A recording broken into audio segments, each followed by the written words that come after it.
ये वीडियो इस सीरीज की तीसरी वीडियो है। पार्ट 1 में हमने बात किया था एक रीज़न पर जो सेपरेशन की वजह बनती है कि कैसे अटेंशन नहीं देने की वजह से दूरी हो जाती है। हस्बैंड्स को अपनी वाइफ्स को या मेल पार्टनर फीमेल पार्टनर्स को अटेंशन नहीं देते। तो दूसरी वीडियो में हमने बात किया कि कैसे निगेटिव क्रिटिसिज्म दूरी को बढ़ा देता है। इस वीडियो में आज हम तीसरे पार्ट पे बात करेंगे, तीसरे इंपॉर्टेंट रीजन पे बात करेंगे। वीडियो शुरू करने से पहले humbly request, please like this video and subscribe the channel. तो आइए बात शुरू करते हैं।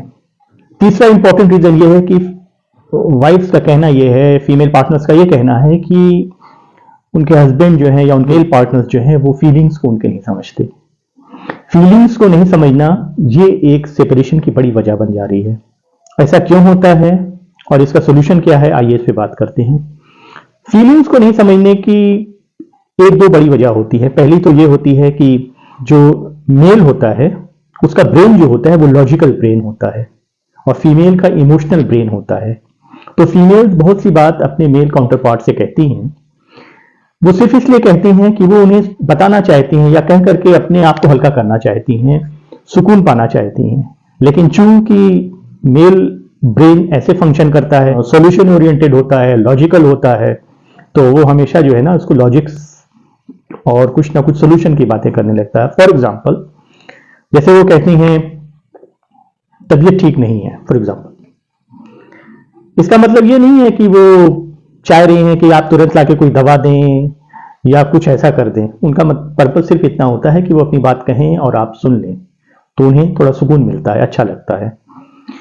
लेकिन इसके अगेंस्ट अगर आप रिप्लाई ये करते हैं कि ठीक है कोई दवा खा लो, दवा ला दे रहा हूं, या कुछ इस तरह का रिप्लाई, या वो कहती हैं कि कोई मेरी घर में बात ही नहीं समझता, और इसका जवाब आप लॉजिकल देते हैं कि तो तुम सबको अपनी बातें कायदे से बताया करो, समझाया करो, तो ये कहीं ना कहीं चीजें और इरिटेट करती हैं फीमेल पार्टनर को और परेशान करती हैं। प्रॉब्लम कहां पे आती है कि जब हम किसी चीज को सोल्यूशन देने बैठते हैं ना, तो सोल्यूशन हमेशा राइट एंड रॉन्ग पे डिपेंड करता है। फीलिंग्स राइट एंड रॉन्ग पे डिपेंड नहीं करती हैं।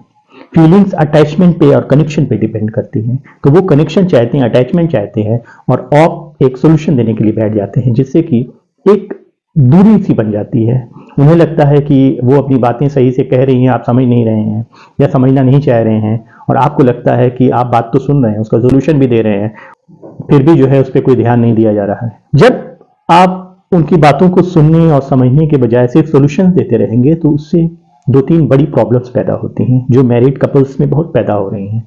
उनमें सबसे पहली प्रॉब्लम यह है कि जब वो अपनी बातें आपसे बार बार कहती हैं और आप उनकी बातों को समझने के बजाय सिर्फ एक सोल्यूशन दे देते हैं, तो कम्युनिकेशन गैप डेवलप होने लगता है। कम्युनिकेशन गैप के डेवलप होने की वजह से फिर उन्हें क्या लगने लगता है फीमेल पार्टनर्स को कि ठीक है कहने से कोई फायदा नहीं है, तो वो फिर अपनी बातें कहना धीरे धीरे कम करने लगती हैं या बंद कर देती हैं। फिर वो आप उनकी फीलिंग्स को भी नहीं समझ पा रहे हैं, वो कह भी नहीं रही हैं। दूसरी प्रॉब्लम फिर से पैदा होती है। दूसरी प्रॉब्लम ये होती है कि इमोशनल डिस्टेंस हो जाता है। इमोशनल डिस्टेंस करने का मतलब ये है कि फिर उन्हें लगता है कि कुछ भी कहने से कोई फायदा नहीं है, कुछ भी सुनने से कोई फायदा नहीं है, कुछ भी करने से कोई फायदा नहीं है।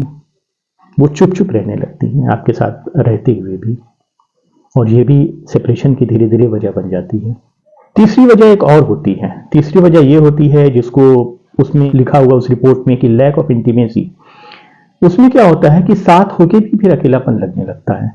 आप साथ तो हैं, एक रूम में भी हैं और एक बेड पे भी हैं, लेकिन एक अकेलापन लगता है। क्यों? क्योंकि मन ही मन में हम बहुत कुछ अपने सोच रहे हैं, मन ही मन में वो भी बहुत कुछ सोच रहे हैं, और इससे क्या होता है कि हम कुछ अपने हिसाब से कैलकुलेट करते रहते हैं, वो कुछ अपने हिसाब से कैलकुलेट करते रहते हैं। दोनों ही लोग एक शुभे की लाइफ जीने लगते हैं, एक डाउटफुल लाइफ जीने लगते हैं। फिर अब एक दूसरे के लिए फिर बहुत सी नेगेटिव बातें मन में आने लगती हैं। तो ये भी एक सेपरेशन की तरफ ले जाने वाली वजह बनती है। फोर्थ रीजन ये होता है कि चूंकि हम अपनी बातें कह नहीं रहे हैं, कुछ बोल नहीं रहे हैं ना, तो वो बातें मन ही मन में कहीं ना कहीं हमें जो है परेशान कर रही होती हैं। और फिर क्या होता है कि कोई अच्छी बात भी कोई करता है तो बुरी लगने लगती है। तो कभी कभी ऐसा होता है, आउटबर्स्ट होता है कि किसी ने कुछ अच्छी बात कही या उन्होंने कुछ अच्छी बात कही तो भी हमें बुरी लगी, तो उसके लिए हमने नेगेटिवली रिएक्ट किया, या हम बरस पड़े, या कुछ ऐसा हमने जवाब दिया जो इरिटेटिंग है, जो हर्टफुल है। तो ये छोटी छोटी जो स्टेटमेंट होते हैं हर्टफुल, वो क्या करते हैं ना कि वो आपस में कॉन्फ्लिक्ट पैदा करते हैं। ये तू मैं जो है ना, ये कॉन्फ्लिक्ट पैदा करती है, और कॉन्फ्लिक्ट धीरे धीरे धीरे धीरे धीरे धीरे शेप लेती है एक गुस्से का। फिर हम गुस्से में फिर रहने लगते हैं, और फिर ये सब धीरे धीरे धीरे धीरे जब ये बातें और बढ़ती हैं ना, तो फिर साथ होके भी हम एकदम अलग हो जाते हैं, हम और दूर होते चले जाते हैं।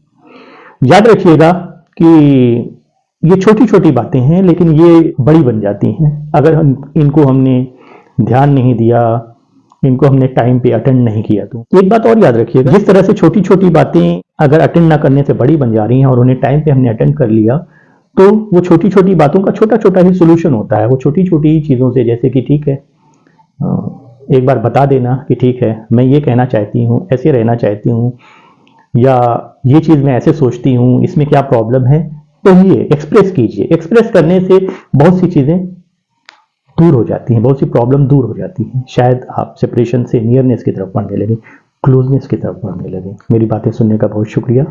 मिलते हैं अगली वीडियो में एक नए रीज़न के साथ, फोर्थ रीज़न के साथ। अपना बहुत ख्याल रखिए, हंसते रहिए, मुस्कुराते रहिए। See you, thank you very much.